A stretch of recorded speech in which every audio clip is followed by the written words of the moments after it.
Okay, looks like we are live. Hi everyone. We are here with our next community conversation for today.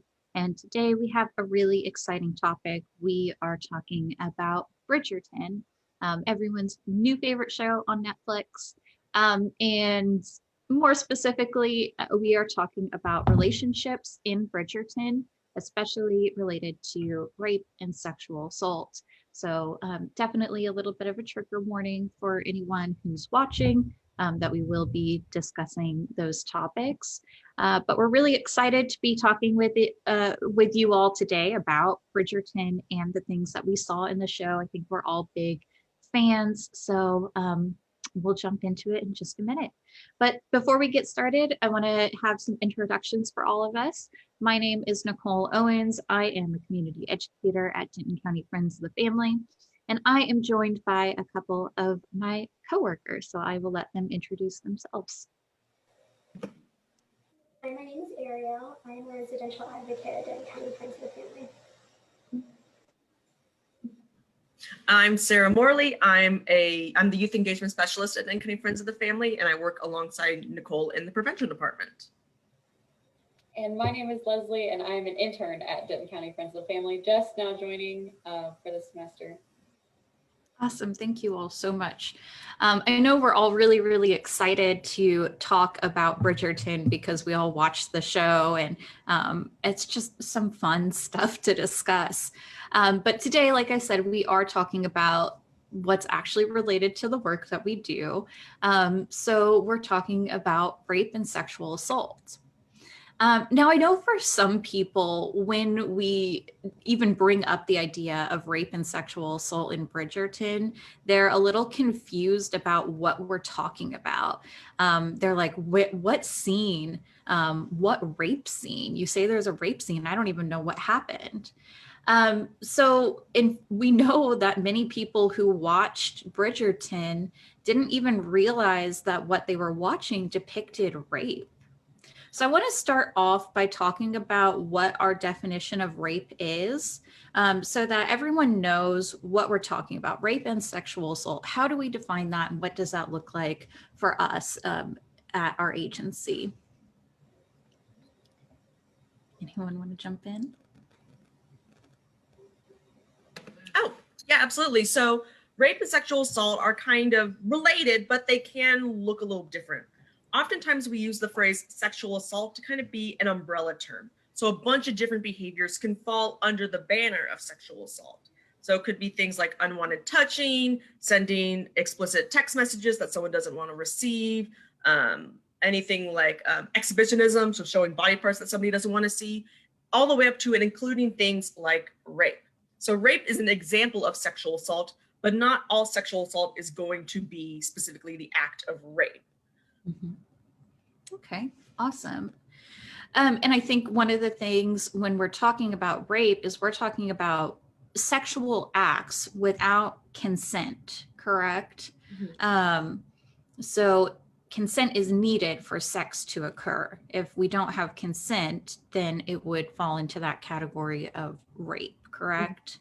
Correct, yeah. And when we talk about sexual assault as a whole, it's defined by this non-willing, non-consensual interaction. So somebody doesn't want that sexual attention or doesn't want that sexual contact. That would be kind of what we describe as in general as sexual assault, any unwanted, non-consensual, either attention or actions. Excellent. So the scene specifically that we're talking about that depicts rape is with Simon and Daphne, two of the main characters in the show. And at the time in this scene, they are married, they are in a relationship.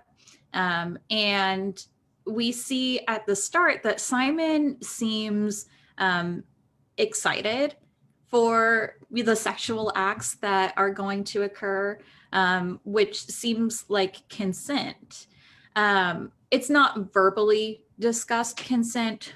We lack that almost in every TV show and movie, unfortunately. But I think that the TV show is trying to imply that there's consent, that he is enthusiastic and excited about what's going to happen. So that brings up the question of how is this rape then? If he is excited and willing to engage in having sex with Daphne, his wife, when does it become rape? Well, I think we can answer that partially by talking about consent and providing a little bit more detail about what consent is. You know, consent is enthusiastic, it's not coerced, and it can be revoked at any time. And although there is a struggle with communication between almost every character throughout the entire series, Simon pretty clearly communicated his desires, and you can clearly tell that he is uncomfortable in that moment, and he did vocally express that, you know, through his body language and through his language, saying wait during that moment as well. So there is, if you're watching, a pretty clear line about when that changes. Mm-hmm. Yeah, there's a real clear like moment in the scene happens where it starts to become like uncomfortable for Simon, and he starts to not only like physically kind of like something's wrong, I don't want this, but he says like kind of in a way like wait, or he kind of questions like what are you doing? And even though he's not like saying the words no, stop, I don't want this, everything about his body language, everything about his expression and like what's being communicated in that moment non-verbally says, I'm not okay with this, I don't want this. And then of course, what we kind of find out over the course after this incident occurs was that Daphne, that was her intention to do something that he did not want sexually. That was her intention the whole time, was to kind of corner him into doing something that he was not comfortable with, which of course is that, you know, sexual assault part of it. She knew that she was going to do something that he was not going to like, but she went ahead and did it anyways, regardless of whether he felt uncomfortable with it or even wanted it in the first place. Yeah, absolutely. So that point when Simon says like wait, you can see that he's uncomfortable, and that what's going on is that you know, Daphne is has discovered that he is part of the reason, like he's choosing for her not to get pregnant or have a child with her, and she wants to change that. So she clearly knows that this is not what he wants, that this is not his goal, and she continues on. Um, I think a really interesting thing that we want to discuss there, though, is our body and how our bodies respond. So some people might say, like, it seems or it appears that he, you know, like finishes in sex. He you know, has some kind of orgasm. He seems aroused. So why can't we rely on someone's body and what it's doing as an indicator of consent?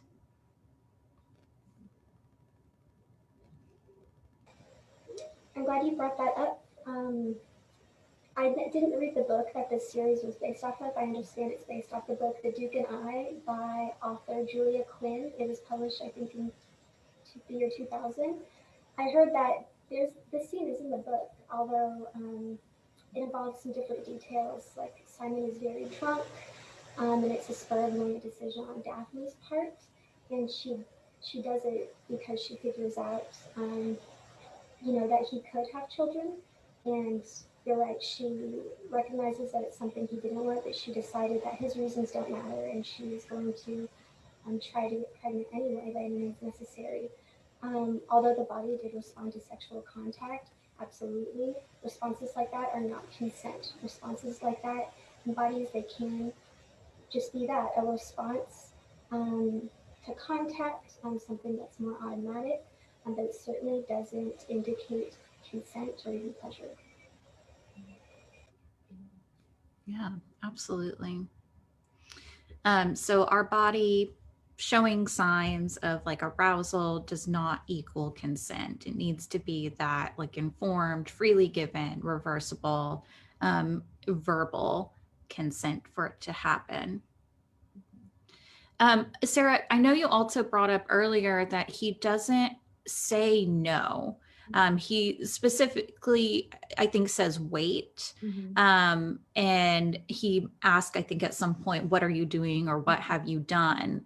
But he doesn't tell her fully to like stop or no.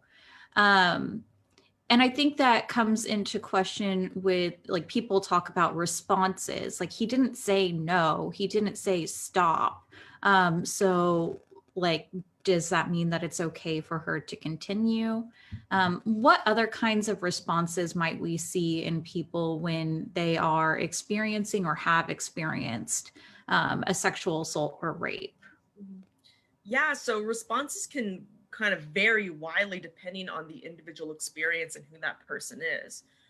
In this kind of unique situation, we talk about Bridgerton, we're specifically talking about sexual assault within the context of a marriage. And those kinds of reactions might look differently than maybe those who are not married.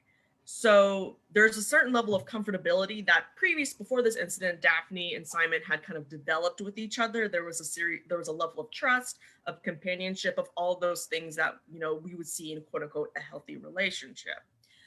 But there's still also this power dynamic going on. And so I think, of course, I'm not Simon, I'm not his character, I don't know. But for me, like, I kind of read it as confusion and like really kind of like being taken aback, being surprised by what was happening.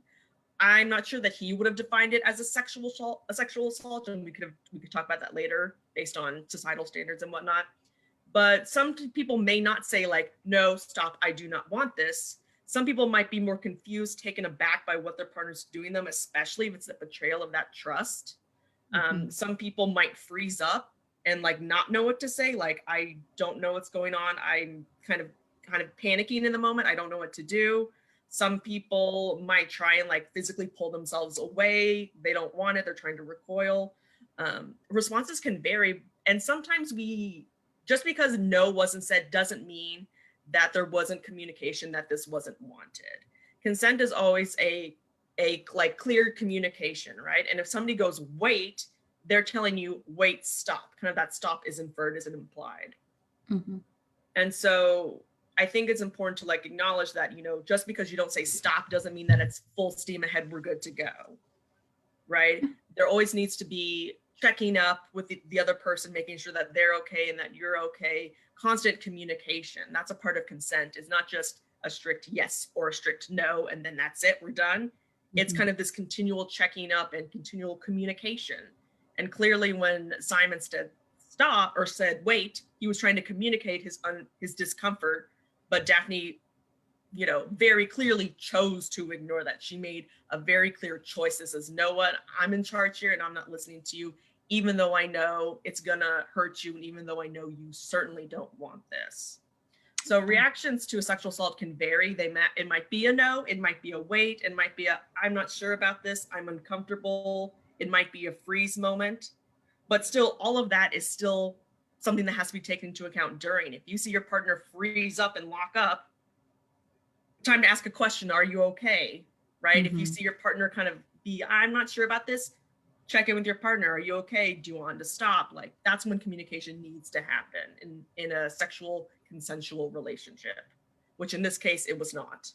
Yeah, I think that's so important for us to acknowledge. I think we assume that a response, if someone is being sexually assaulted or raped, that everyone's response will be to fight.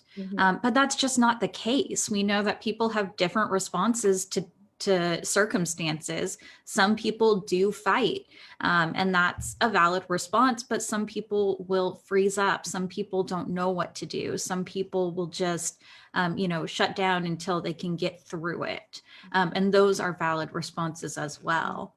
But when we tie that together, this expectation that someone will fight, with also sort of these like non-voluntary body signals, that can create a lot of shame and guilt and blame for the person who was victimized. So it's important that we can recognize that to help alleviate or get rid of that shame and guilt.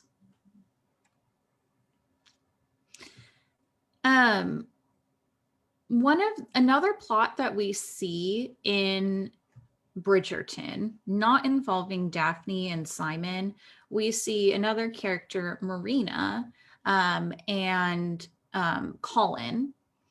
And Marina is pregnant out of wedlock, which is a huge scandal in the Regency era.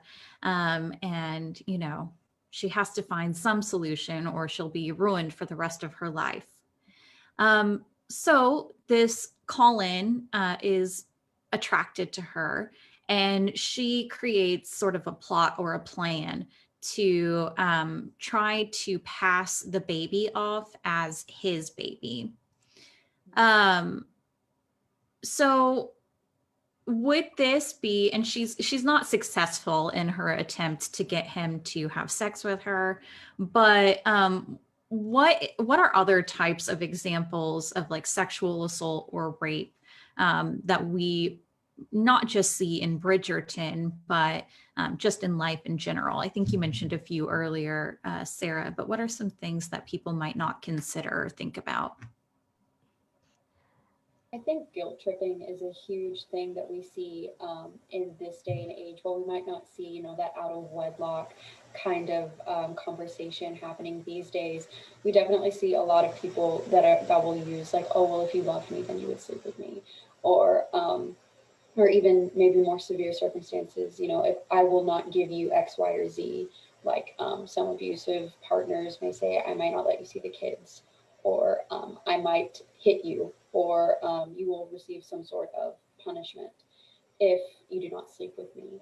And I feel like that comes in a lot with the clients that we see, and it's scary to picture anyone going through that situation. And I think that also ties back into what we were talking about previously, where that traumatic response, you may not think of anything but, oh, I will maybe not going to get to see my kids, so therefore I must do what he says. Mm-hmm.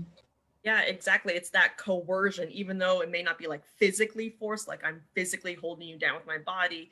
There's still this idea of like a consequence. If you don't do what I want you to do, there will be a very negative consequence for you that may be difficult to live with. And so that is not a free choice that is freely made. That is a choice that is forced. Somebody's forced to make that choice. And so sexual assault, as I kind of said earlier, and as we've been saying, is not something that's necessarily like as I said, like it's a forced activity, it's unwanted sexual attention and unwanted sexual anything, right? So even if someone's not like forcing you to have sex, that coercion, that not giving you a choice to freely make, that is not consent. And so any interactions that happen after that cannot be defined as consensual. Mm-hmm. And I think kind of going off what Leslie was saying, like guilt tripping is a big one. Sometimes I work a lot with younger adults, teens, and they talk about, you know, well, everybody else is kind of doing it. Why don't you do X, Y, or Z?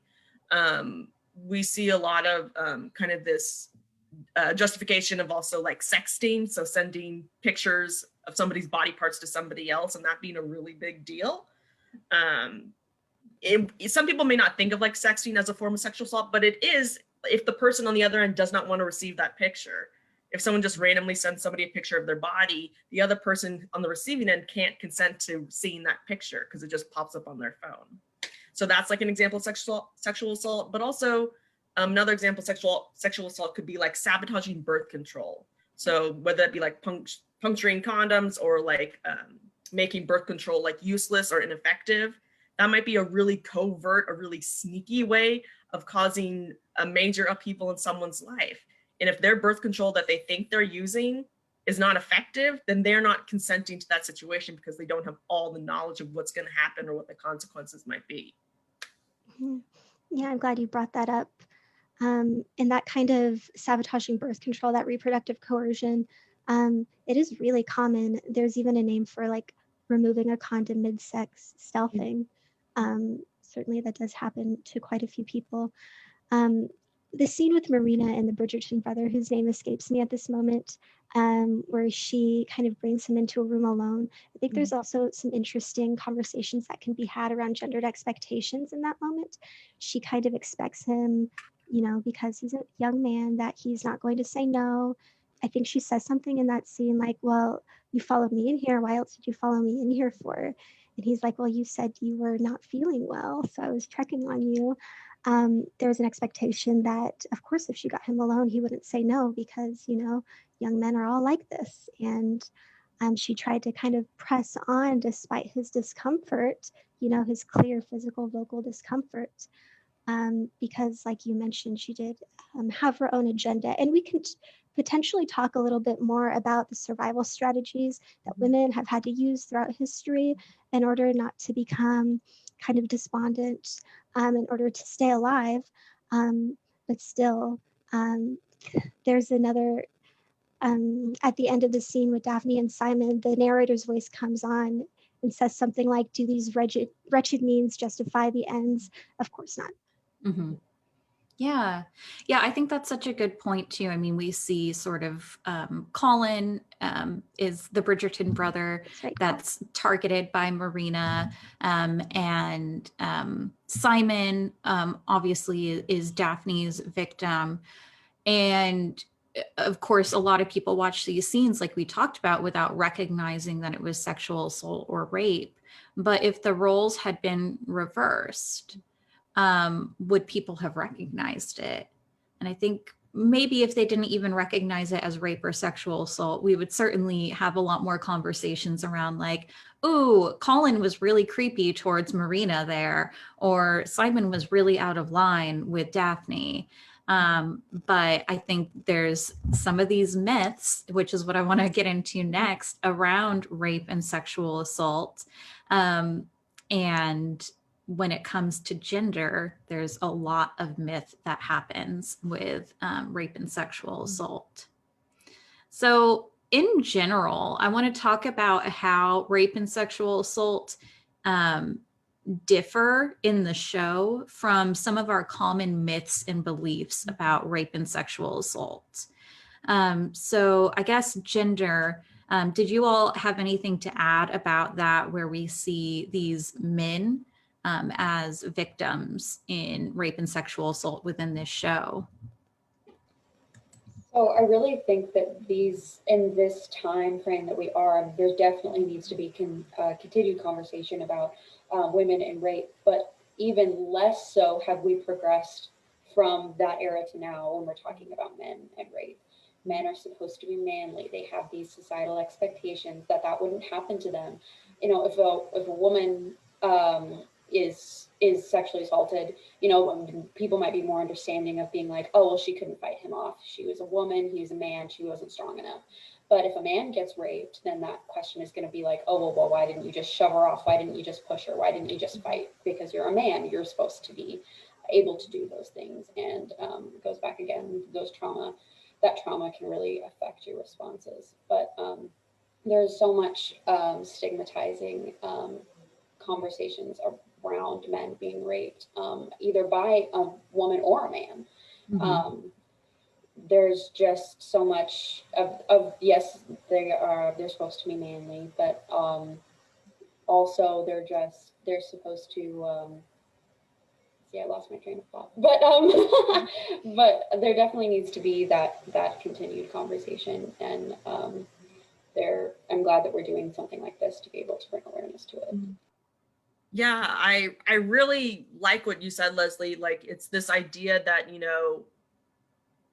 just because a man is sexually assaulted doesn't mean that like he's not a man and he doesn't have his own autonomy over his body. I think throughout the course of the show, which they actually talk about in a ton of different ways, is this concept of power and gender.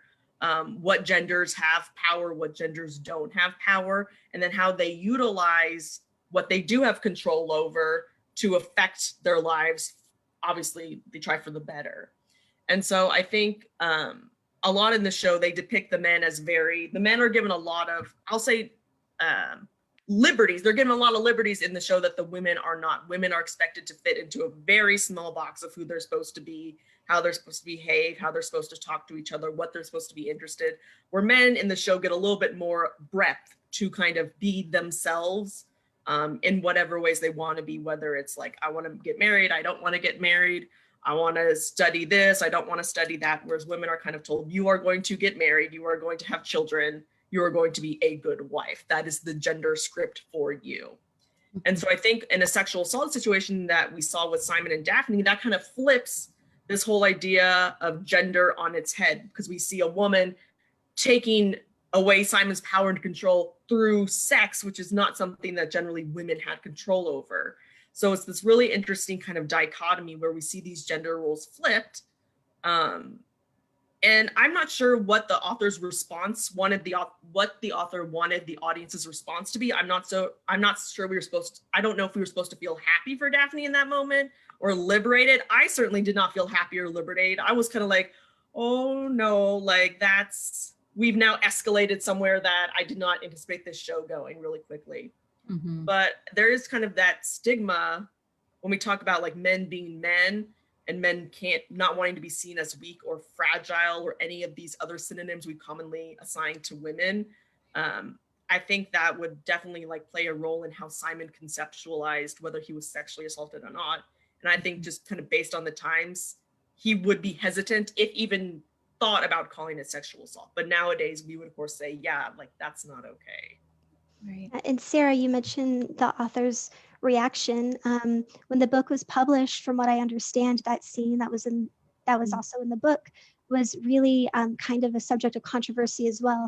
And the show Bridgerton made a lot of conscious changes to casting, to perhaps some of the plot, and certainly, although it takes place in the Regency area, they make a lot of decisions to change up different things about wardrobe, about slang, about how people speak to each other, perhaps even about some of the courtship rituals. But it is interesting that they decided to include kind of that really blatant power differential between gendered expectations. And I think that they could have made a choice not to include that scene as well.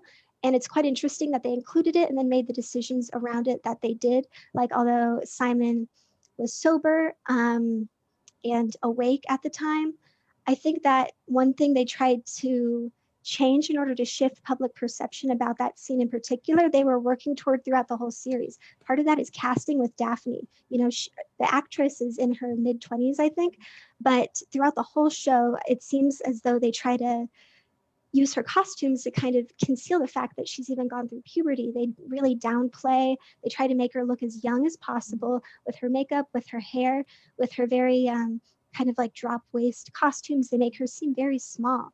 And Simon himself, the character, the actor, he's also very muscular, quite a bit larger than her. And I think that race can also play a role as well in people not being able to recognize that this is a rape scene. And I think the show, you know, made those decisions in hopes that the scene wouldn't be recognized as it was in the book.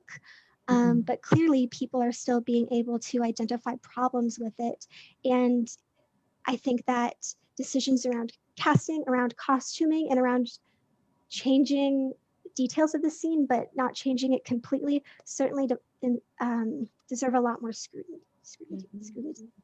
Deserve a lot more criticism. Yeah, those are wonderful points. I have a couple statistics here about gender and sexual assault. So for women, we know that more than 2 in 5 women and nearly 1 in 5 men will experience sexual assault in their lifetime. So statistically, it is still much more likely that women will be a victim of sexual assault, but we far too often forget that men are included as well. So we know that men are victims of sexual assault. And we also know that individuals belonging to any racial or sexual minority groups experience sexual violence at higher rates. So, you know, the scene that we see in Bridgerton with Daphne and Simon might not be our typical idea of what rape or sexual assault looks like, but it happens. We know that this is a reality, that there are men like Simon who are victims of sexual assault.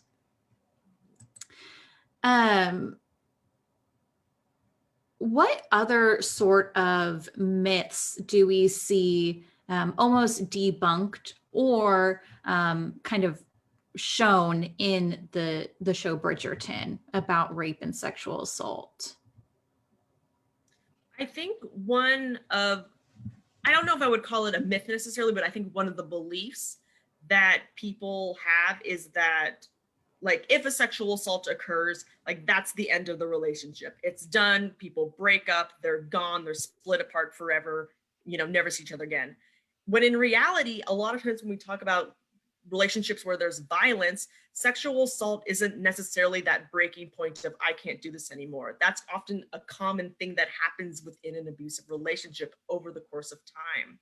And so one of the things that we see in Bridgerton is we see even after the sexual assault occurred, even after Daphne chose to sexually assault him, they still remain together. They still remain together as a couple.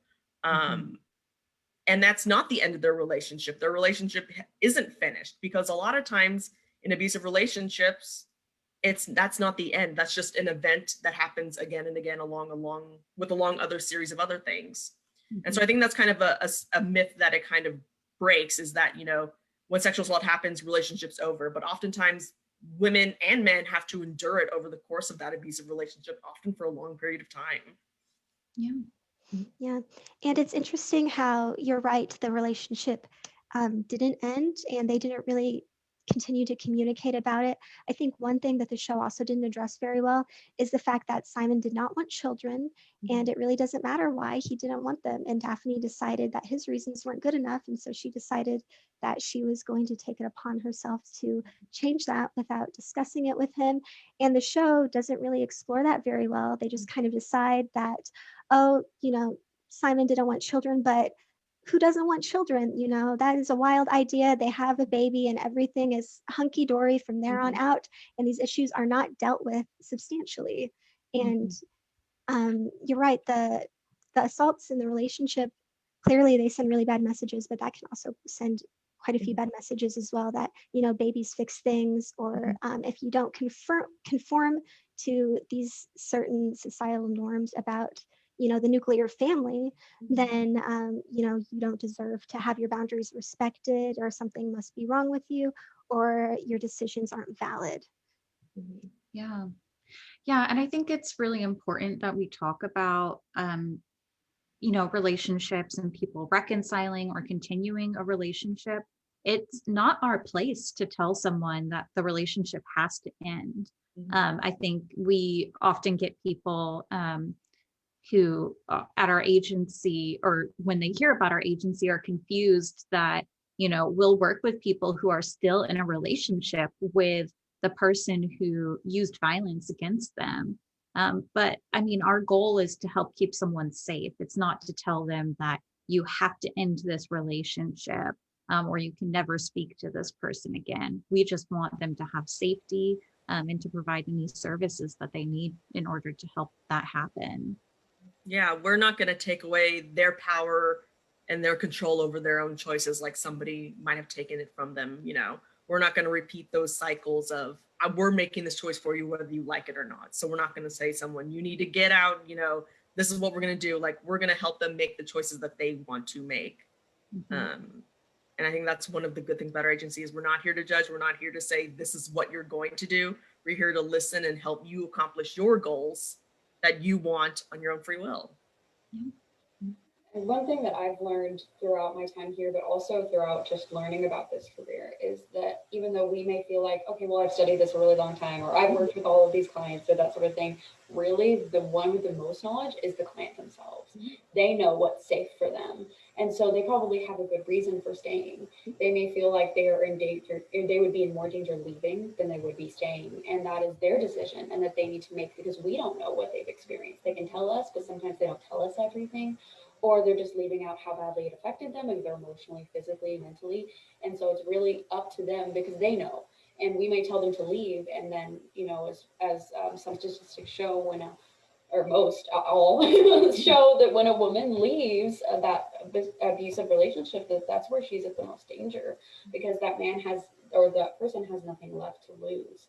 So there's no control left. So they might as well take that that legal action. And so we're doing everything that we can to prevent that from happening. And so if they feel like the best way to prevent that is to go back, then it's our job to let them and to help them do that safely. Yeah, absolutely. I wanted to talk about one depiction of an assault or an attempted assault in the show that does line up with a lot of our sort of belief of what sexual assault or rape looks like. And that's a scene with Nigel Burbrook. He's an older man who pursues Daphne. And we see in one scene, he finds her alone in the dark at night at a party and attempts to assault her. And she reacts. Do you all remember how she reacted? Mhm. So she had more of a fight response. She hits him, knocks him out, and is able to defend herself. And I think that's something important to talk about too, because that's a form of resistive violence. Sometimes people are like, okay, well, this person assaulted them, but then they assaulted them back. Like, that's not okay. Do you all want to add anything about or talk about some resistive violence really quickly? Yeah, it's true that although Bridgerton is an escapist kind of fantasy TV show, depictions like that can perpetuate certain myths about sexual assault that are ultimately harmful for survivors. One being that, if you didn't want it to happen, why didn't you fight back? It doesn't really acknowledge that freezing and fawning are also common and valid responses to being in a situation like that. Mhm. Yeah. And I think Yeah. it's, oh yeah, go ahead, Oh, no, I was Sarah. gonna say, when we talk about resistive violence, like a lot of it's about context and looking at who has the power and control in that situation. Daphne did not necessarily have the power and control. We have, Nigel Burbrook, who is aggressively pursuing her like throughout most of the beginning part of the show. And so in a sense, she felt like she was in danger, like she had no choice. And so not saying that resistive violence is the thing that we advocate for and we tell clients that's okay to do, but in a situation where she might not have felt like she had power and control, it's different than what Nigel was doing to her. Their assaults were not did not come from the same thing. They came from two different emotions. Nigel was, I want to have power and control, and Daphne's was more of a fear response, like, I don't know what to do, I'm panicking. Yeah. Mhm. And that's important for us, I think, to recognize because, at the end of that scene, we see Nigel who has like a battered face. He's all bruised up and unconscious. And Daphne, appears physically fine. And sometimes people use that as an indicator of like, who's the victim? Well, this person looks like a victim because they were punched in the face. This person looks fine, so they clearly weren't a victim. And that's not really a great indicator because we know that the context there mattered. Daphne was in danger. She was about to be assaulted and she reacted to a very traumatic situation. So I think it's important for us and for other people to recognize as well that, hey, we need to pay attention to what happened here. And it's true that abusers can weaponize that kind of reactive violence against the people they're targeting in order to try and keep power and control over them.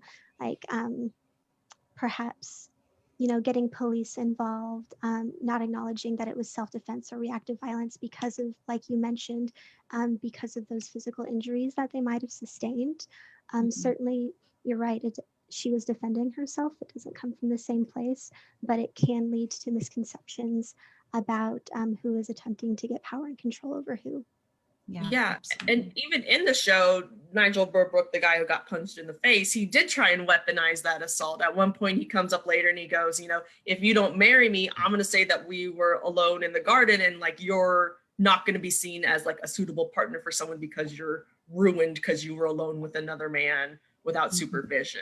So in a sense, he does attempt to regain his power and control back by threatening her and saying like, I'm going to start saying things if you don't do what I want you to do.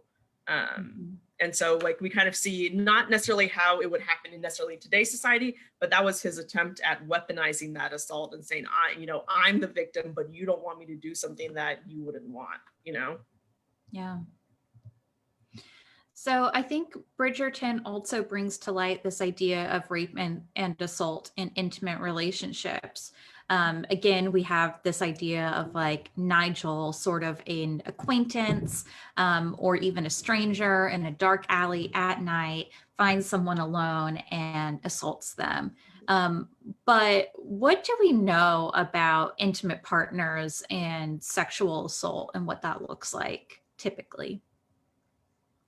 Well, what we know is that most often somebody is sexually assaulted by somebody that they know, whether that be a partner, a former partner, a friend, a family member. Oftentimes it's not that stranger hiding out in the dark, waiting to prey on somebody. It's somebody that you are close to and that you know. This kind of Bridgerton kind of helps debunk that myth of sexual assaults oftentimes do exist in relationships where you know the person. They're not this scary individual hiding out in the shadows. I think there tends to be this myth too that rape can't happen in a relationship where people are married or have had consensual sex in the past.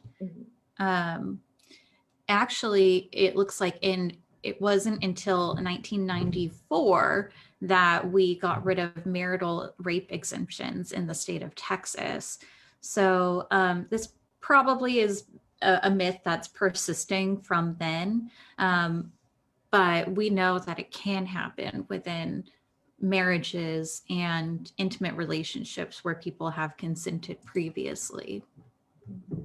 And I think that kind of ties back to this idea of women being viewed as kind of a property. Like there's no reason for consent if you're not at the same level as me, like consent doesn't exist. And so I think, unfortunately, Texas took until the mid 1990s to decide that, somebody can be sexually assaulted in a marriage.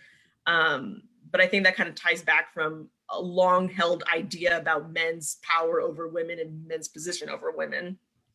Yeah, certainly it connects back to the idea of marriage is more of a property transaction if someone doesn't have their own autonomy under a marriage. I saw a statistic recently that indicated that that marital sexual assault occurs in 14% of total marriages. That is a huge number of marriages. And certainly that myth around assault, not being assault within a marriage keeps people from recognizing that they are survivors of this and keeps people from reaching out for help. Yeah, it's this idea. I hear it all the time from people we work with. Like, we're married and it wasn't violent, so it's not rape. But we know that that's not true. It doesn't have to be a stranger or someone you don't know, and it doesn't have to be physically violent in the sense that I think people tend to imagine in order for this to be rape. But you all touched on another topic that I think is really interesting about the show, is that we see young women in Bridgerton, and particularly just this Regency era in general, don't have any or very, very little education around sex and reproduction. We see these grown women who are getting married, who don't even know how a woman becomes pregnant. And so that's one of the things we see with Daphne, is that even after she's married to Simon, she still doesn't understand the details of how someone becomes pregnant, which is sort of what leads into this assault later on. It doesn't excuse the behavior at all, but we see that she definitely feels deceived and betrayed by not knowing that by multiple people in her life. But I want to talk about how that can be harmful to people to not have education around sex and reproduction, how that lack of information can be weaponized against a person by an abusive partner. Yeah, certainly. There is certainly a lack of sex education within Bridgerton, and you know, a lack of sex education persists in many states in the United States, including Texas. And it makes me wonder, can consent really exist if you are not fully educated about what could potentially happen, to your body? What acts could potentially lead to certain things, or you don't even know the mechanics kind of going into a relationship where that is expected of you, regardless of your own personal desires. Um, Certainly, you can't really have true consent without full sexual education. Yeah. I do think there is a huge lack of education when it comes to sexual contact. I remember hearing a story once that this one girl contracted an STD from sexual contact, but she saw that, or she thought that because it was oral sex that nothing would happen, that she wasn't going to get any kind of diseases, which is completely false. So not only does lack of education may lead to a pregnancy that someone's not ready for, but it also may lead to, in some cases, life-threatening diseases that you're getting from someone, especially if you don't know what their sexual history has been like. And that's another issue that isn't talked about. Not only what all goes into sex, but also really knowing your partner's history of sex, and being able to get tested for those sorts of things so that we can minimize those kinds of dangers. And that's a great tool that we have nowadays, but if you don't know that it exists, then it can't help you. Yeah, and I think, it's certainly Texas schools, I think, have a ways to go when it comes to like fully providing a comprehensive sex education course. But I think even just in like partnership with that, I think there needs to be courses about relationships, not necessarily specifically like sex, but how do you have a healthy relationship with somebody? How do you communicate? How do you problem solve? How do you talk to somebody? I think, even in like health classes, the sex education is very like anatomically, this is what happens, and then hormones happen, and then the fallopian tube, like it's very science, very textbook anatomy. Because I think there's kind of a discomfort around talking about how relationships and sex work together or don't work together. And so I think there needs to be also conversations in schools about how do you have a healthy relationship. I think when I was watching the show, especially in the kind of the beginning before this kind of sexual assault happened, I'm thinking like people need to talk to each other. Like if you all just talk to each other and said, this is what I want and this is what I don't want, this is what I'm concerned about, like the show would be an hour and a half long and we would have no show, we would have no 8-hour program. And I think that's kind of a common theme in a lot of TV we watch in general, but it's also a theme that is reflected in reality. People need to have open and honest conversations about this because it's important. If it's important to you, then in a healthy relationship, it should be important to your partner as well. And we want to make sure that communication stays open because vulnerability and communication are two really important parts of a healthy relationship. Yeah, absolutely. You're right, Sarah. Certainly, Bridgerton is not a model for healthy relationships at all. And Leslie, you bring up a good point about sexual history. I knew nothing about Bridgerton prior to starting the show. In fact, when I started watching, because of how basic the dialogue is and because of how they relied on such common tropes like lack of communication and because of the costuming and the bright colors of the scenes, I assumed it was a children's show. I assumed it was for tweens until the sex scenes started happening. And I said, oh, this is a show for adults. That made its lack of kind of giving seriousness to some of these topics even more blatant. And it shows the pullout method, kind of throughout the show after the marriage as a reliable form of birth control. And it indicates that, although Simon had slept with many other individuals in the past, presumably using the pull-out method, he didn't use appropriate protection. So it didn't seem, not in my memory, I don't think they even discussed risks of STIs or protection, or you're right, Leslie, the health impacts of potentially catching one of those STIs on your body. And I hadn't even thought of this, but right when you said that, I was just thinking, oh, wait, didn't we actually, I was thinking if I'm wrong, see a scene where Simon was having sex with someone else before they were married? And so there is that possibility there. They are both not virgins. And so there could be technically some sort of contamination there. And thought of that, shouldn't say And I'm so glad you brought that up, Ariel, the pull-out method. I think it's, according to Planned Parenthood, probably about like 75% effective, which is definitely not 100%, right?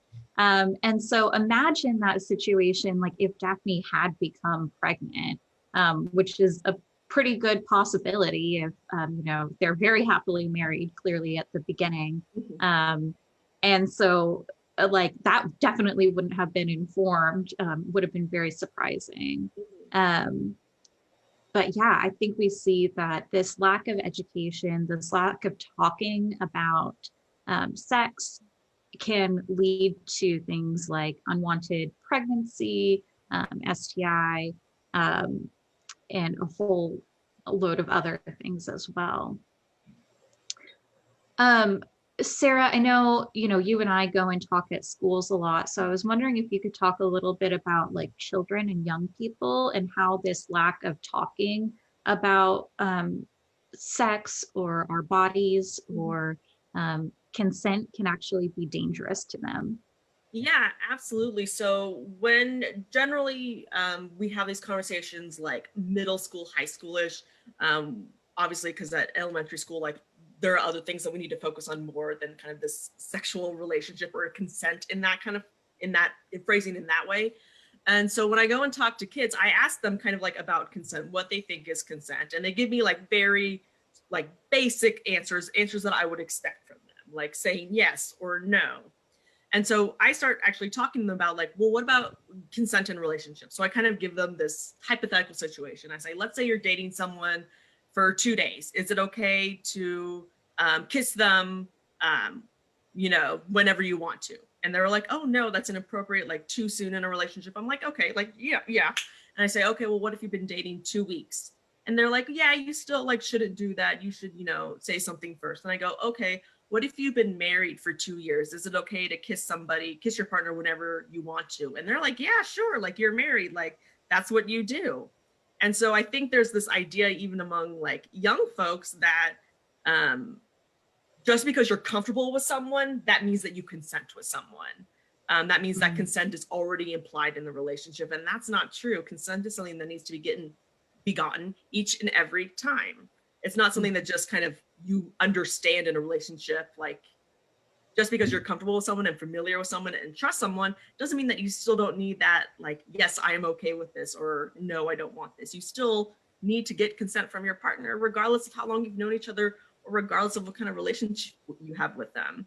So I think there's kind of this idea that, kids think that marriage is kind of this free for all moment, like everyone's good and we're all happy all the time.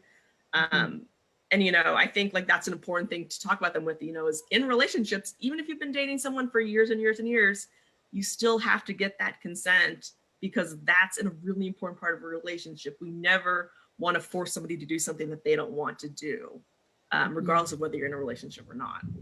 Yeah. Awesome. Well, and I was thinking too about those really young children when we go and talk to them. Obviously, we aren't talking to, kindergartners about consensual sexual relationships because that's so far in their future. But we still do talk to them about their bodies and boundaries and consent in other ways that are really important and help protect them from people who might prey on the vulnerability of not knowing about those things. So, if someone is preying on a young child and this child doesn't know, like, hey, these are my private body parts and you're not supposed to look at or touch my private body parts unless you're like a doctor or someone who's making sure I'm healthy or clean, then someone can manipulate that really easily. And so even with young children, we need to be having these conversations. They just look a little bit different than the conversations we're having with like middle schoolers and high schoolers who are, starting some romantic relationships and all of those fun things. Yeah, exactly. With we start as young as pre-K doing it's Bumbles the Magic Bumblebee is what it's called. We wear a bumblebee suit, we do magic, and we basically teach them, there are safe touches and there are unsafe touches, and it's really important to talk to a safe adult if you ever get an unsafe touch, or if you don't know if a touch is safe or unsafe. And we kind of talk about that, and link it to this point of your body is your own, and it's okay to have your body. People don't own and control your body. You get to make decisions about it. So we start really young, even at pre-K, and we kind of build as they get older and as they get more mature and are able to understand more advanced concepts, and we kind of work our way up with the hope that, if we can teach young kids about their bodies and how it's theirs, and teach them about healthy relationships, we can prevent violence from happening in the future. Yeah, absolutely. So having knowledge about sex and reproduction, boundaries and consent helps protect everyone. And we should really start those conversations as early as we can. One last couple of things that I want to talk about before we wrap things up. One, I know you mentioned, Ariel, earlier that some people sort of celebrate Daphne and her taking this power back. But should we celebrate that? And why not? And are we still allowed to like Daphne and Simon as a couple, or do we have to hate Bridgerton and stop watching it? Yeah, it's interesting you bring up kind of how Daphne is framed throughout the show. I really struggled to identify what message the show was trying to send about Daphne, because certainly I saw her as a character who was very naive, but also very self-pitying, very selfish. She didn't really take the feelings of others into account. She saw herself as a victim in every single situation. And, I wouldn't personally say that's someone worth celebrating, or those actions are worth celebrating at all. I'm not too sure what the show wanted to kind of portray with the actions that she was taking. It does seem like they were wanting to portray the actions she was taking because they led to them kind of resolving Simon's childhood trauma, as if that's so easy, and him changing his mind and then being a beautiful, happy family, which of course should be everyone's goal, right? Yeah. And Yeah. are we allowed to like Daphne? Well, that's kind of hard to answer, Yeah. Shows, characters, even people all have flaws, all have complicated histories. You should certainly be critical of all media you consume, even if you really like it. I think if you do like media, a show or a book, then you should also be the one to know like exactly what you need to criticize about it. Yeah, that's wonderful. Yeah, I think, absolutely, like we see her kind of as naive, but sort of as a victim in a lot of ways, but definitely her assault and rape of Simon is not something to celebrate. Um, and if we do like her, I guess what you're saying is like, okay, like everyone can have flaws. Like the TV show itself may have flaws, but it's still okay to enjoy it as a show as long as we're critical, right? Mhm. Sarah and Leslie, do you have anything to add to that? Any thoughts? I mean, I agree. I think media literacy is one of those big things that people need to be aware of. I think you can like a show, but I think you also have to know where a show, like Ariel says, has its flaws. That's part of being an informed consumer, is basically knowing and understanding how does this mirror reality and how does this not mirror reality. And you can like the show and you can like the characters, but I think you just always have to be aware of these are things that they have done that are not okay and that you may not like. I think it kind of reminds me of this idea of kind of Breaking Bad, where people were looking up to the main character in Breaking Bad when he did really terrible things. And so I think as long as we're aware of what the show was trying to, what we understand from the show, and we think about the actions and we think about, does that make sense in real life? Does that make sense for me? I think then you can enjoy a show for what it is, but always be aware of kind of what the message underlying is. And I would just add that I know, for at least me personally, I get very emotional when I watch TV shows. I get really hooked. I get really attached. And I start to feel things that mirror maybe what I've gone through in my life. So I might be more supportive towards one character because they're going through something that I've gone through.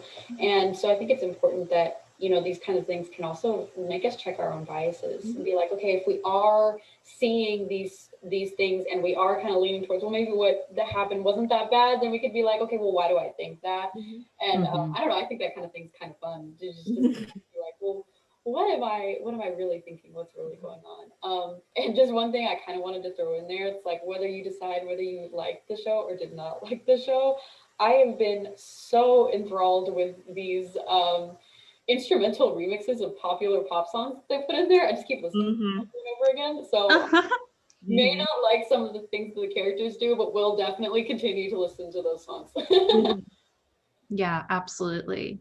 Yeah, I completely agree with you all. It's like, okay, we just need to be critical of the things that we watch, read, music we listen to. And as long as we keep having these conversations, I think that's the most important thing. And really, I'm grateful that we have this show to discuss these really, really important topics, sort of from a more entertaining lens. So I'm grateful for it, despite some of the drawbacks that we can see. And there are so many more topics also that we didn't touch on.